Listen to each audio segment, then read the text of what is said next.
When you're an asbestos trial lawyer, you receive calls from people who have received a diagnosis of an asbestos-related disease, and the first question they ask you is, do I have a case? It's not a simple question.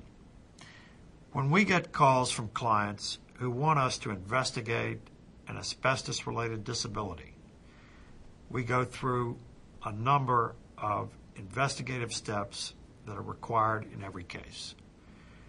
The first thing we do is confirm the diagnosis independently with pathologists or pulmonary specialists who look at the pathology or review the records to make sure that in fact this is an asbestos-related diagnosis, to make sure that this is a mesothelioma and not some other cancer, and that is often an issue that can be controverted. Once we determine that the victim really does have an asbestos-related disease, we then have to determine who's responsible. That requires investigation. Not only the investigation of the memory of our client, and many times they're gone. They've died before the family ever came to us. But the memory of his coworkers, the records of his employer.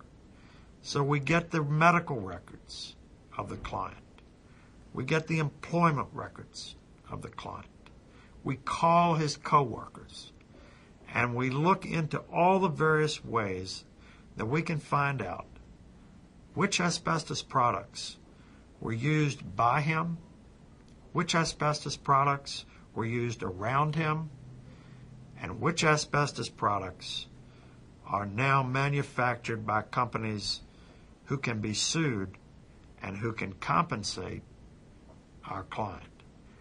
That process of examining the medical, examining the product identification, and determining whether a suit is proper is a process that takes some time. And everyone is not entitled to a lawsuit, because if the diagnosis is not there or the products can't be identified, then we can't prove our case.